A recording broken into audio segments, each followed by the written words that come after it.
Halo Sobat Investor, kembali berjumpa lagi di program The Editorial yang akan membahas tajuk utama pemberitaan yang tersaji di idxchannel.com dan idxchannel TV bersama saya, Yang Faisal, redaktur pelaksana idxchannel.com. Ya Sobat Investor, bagaimana kabar Anda hari ini? Bagaimana pula kinerja portofolio Anda di tengah minimnya sentimen di lantai perdagangan yang membuat indeks harga saham gabungan atau IHSG terus bergerak volatile, namun dengan porsi yang masih serba terbatas. Dengan kondisi pasar demikian, kiranya isu dan sentimen apa saja yang menarik dan sedang Anda cermati, serta pertimbangan sebagai insight dalam menata strategi investasi selanjutnya. Namun demikian, di luar isu dan sentimen tersebut, kali ini izinkan kami dari tim redaksi The Editorial IDX Channel menghadirkan bahasan dan analisa terkait pergerakan harga minyak dunia yang merosot cukup tajam seiring dengan disepakatinya penambahan produksi minyak dunia mulai Agustus 2026 mendatang oleh kelompok negara pengekspor minyak berikut para sekutunya yang tergabung dalam Organization of the Petroleum Exporting Countries atau OPEC+. Keputusan penambahan pasukan tersebut dicapai melalui koordinasi 7 negara anggota OPEC+, yaitu Aljazair, Irak, Kuwait, Kazakhstan, Oman, Rusia, dan Arab Saudi dalam sebuah rapat virtual yang digelar pada Minggu 5 Juli 2026 kemarin. Rapat virtual sengaja digelar guna mengevaluasi kondisi terkini pasar minyak dunia, sekaligus tindak lanjut dari kesepakatan sebelumnya soal penambahan produksi secara sukarela yang telah dilakukan sejak April 2026 lalu. Dalam rangkaian pertemuan tersebut telah disepakati adanya penyesuaian volume produksi sebesar 188.000 barel per hari sebagai bentuk upaya mitigasi risiko bakal terganggunya stabilitas pasar minyak global oleh perkembangan geopolitik yang terjadi dewasa ini. Tak hanya menjaga stabilitas pasar, kelompok OPEC Plus juga menegaskan komitmen dalam memantau kepatuhan para anggotanya untuk mengejar target volume produksi yang telah ditetapkan, termasuk juga kompensasi atas kelebihan produksi yang terjadi sejak Januari 2024 lalu. Proses pengawasan atas kepatuhan para anggota tersebut oleh OPEC Plus bakal dilakukan melalui Joint Ministerial Monitoring Committee yang kemudian bakal disusul dengan pertemuan evaluasi pasar dan target produksi berikutnya yang telah dijadwalkan pada 2 Agustus 2026 mendatang. Di lain pihak, sebelum adanya kesepakatan penambahan produksi, pasokan minyak global terpantau juga tengah meningkat signifikan dalam beberapa bulan terakhir yang diantaranya terimbas oleh situasi geopolitik global yang mulai mereda, sehingga membuat arus distribusi global juga perlahan membaik. Tak hanya itu, lonjakan pasokan di Tengarai juga terjadi lantaran kebijakan Arab Saudi sebagai salah satu produsen utama minyak dunia yang menerapkan sistem diskon besar-besaran pada harga jual yang mereka terapkan, terutama untuk pasar Asia. Aksi obral diskon sendiri terpaksa dilakukan Arab Saudi demi menjaga keseimbangan volume cadangan minyak yang disimpan di kilang-kilang raksasa miliknya, agar tidak mengalami oversupply secara berlebihan. Senada dengan itu, data pengiriman minyak Rusia dari Pelabuhan Barat juga terpantau mencapai level tertinggi pada Juni 2026 dan diperkirakan masih akan tetap tinggi pada posisi Juli 2026 mendatang.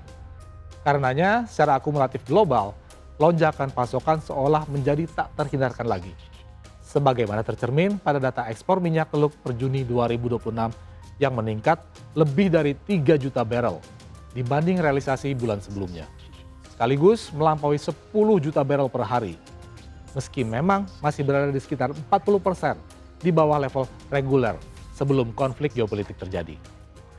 Dan benar saja, dengan ketersediaan pasokan yang semakin meningkat, praktis menekan posisi harga emas dunia, sehingga merosot lebih dari 20% pada perdagangan Selasa 7 Juli 2026, di mana kontrak berjangka minyak Brent diperdagangkan pada kisaran harga $72 AS per barrel. Sementara pada saat yang sama, harga minyak mentah jenis West Texas Intermediate atau WTI dilego pada kisaran di bawah $69 AS per barrel. Namun dengan kondisi terkini, upaya damai antara AS dan Iran yang terus maju mundur tanpa adanya kejelasan yang bisa dijadikan patokan, sebagian publik dunia pun masih ragu. Apakah melandainya harga minyak dunia bakal bisa dipertahankan secara simultan atau hanya terjadi dalam waktu singkat untuk kemudian bakal kembali melonjak saat situasi geopolitik kembali menghangat. Karena jangankan dari publik dunia, sebuah survei yang dilakukan oleh perusahaan asal Inggris, Focal Data, bahkan mengungkap fakta menarik bahwa keraguan atas kesepakatan damai AS Iran juga terjadi pada lebih dari 2/3 dari total warga AS sendiri.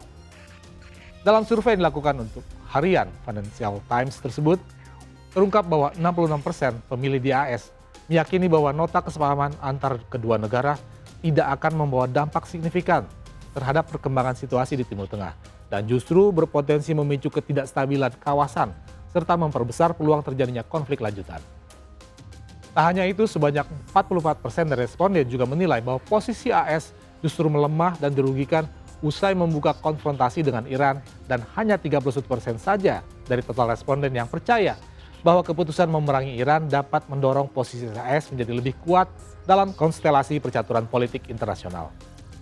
Sejauh ini, usai menandatangani nota kesepakatan damai pada 30 Juni 2026 lalu dan untuk kesekian kalinya gagal seiring dengan aksi saling serang yang kembali dilakukan oleh kedua belah pihak, AS dan Iran sempat terlibat dalam aksi perang statement sebelum akhirnya rehat sejenak terkait diadakannya upacara persemayaman jenazah pemimpin tertinggi Iran, Ayatollah Ali Khamenei. Meski demikian, sejumlah pihak terkait menyatakan bahwa upaya perdamaian bakal terus dilanjutkan. Di antaranya melalui rencana pertemuan lanjutan yang kembali bakal mempertemukan AS dan Iran, di mana kali ini bakal digelar di Pakistan pada Sabtu 11 Juli 2026 waktu setempat. Dalam pertemuan tersebut, sejumlah isu penting, sensitif, dan krusial rencananya bakal mulai dibahas seperti terkait sanksi ekonomi terhadap Iran hingga nasib program nuklir Iran di masa mendatang. Guna memastikan rencana pertemuan tersebut berjalan lancar, sejumlah negara terkait mulai ambil peranan. Seperti halnya yang dilakukan Turki dengan mengirimkan peringatan keras terhadap Israel agar tidak melakukan hal-hal di luar batas yang sekiranya dapat mengganggu proses perundingan perdamaian yang saat ini tengah digagas. Peringatan terkeras tersebut secara resmi disampaikan oleh Presiden Turki Recep Tayyip Erdogan saat bertemu dengan Perdana Menteri Pakistan Shahbaz Sharif. Dengan menyatakan perlunya semua pihak memantau dengan cermat segala upaya dari pemerintah Israel yang dituding Erdogan sangat berambisi untuk mengagalkan kesepakatan damai tersebut. Menurut Erdogan, Israel tidak boleh dan memang tidak berhak untuk berupaya menyeret kembali kawasan Timur Tengah ke dalam konflik berkepanjangan yang lebih luas di tengah upaya berbagai pihak untuk mendorong tercapainya kesepakatan damai. Sementara itu, pada saat yang sama, Presiden AS Donald Trump kembali melontarkan pernyataan kontroversial dengan mengeklaim bahwa periode jeda yang sedang berjalan seiring dengan dilakukannya upacara pemakaman Ayatollah Ali Khamenei merupakan bentuk hadiah sekaligus wujud kemurahan hati pihak AS terhadap Iran, sembari mengingatkan bahwa kematian sang pemimpin tertinggi Iran tersebut adalah karena serangan yang dilancarkannya bersama Israel. Atas klaim yang cenderung provokatif tersebut, Trump juga menyampaikan bahwa bagi pihak Washington saat ini hanya memiliki dua pilihan, yaitu mencapai kesepakatan dengan Teheran atau menyelesaikannya lewat operasi militer. Dengan adanya dua pilihan tersebut, Trump berupaya melontarkan cywar terhadap Iran agar dapat memanfaatkan kemurahan hati AS tersebut dengan segera tunduk pada upaya damai. Atau bila hal tersebut tak kunjung berhasil, maka Trump menegaskan bahwa cukup mudah bagi AS untuk menyelesaikan konflik lewat jalur peperangan. Jadi bagaimana menurut sobat investor? Dengan sikap jemawa yang sangat konsisten masih terus ditunjukkan Trump terhadap Iran. Apakah upaya perdamaian dapat segera tercipta sebagaimana yang diharapkan oleh hampir seluruh publik dunia? Atau justru jalan perang merupakan satu-satunya solusi yang bisa diharapkan? Demikian program editorial edisi kali ini. Saya Faisal, pamit undur diri. Pantau terus berita ekonomi, bisnis, dan pasar modal hanya di IDXL TV, idxl.com, dan media sosial IDX Channel. Sampai jumpa.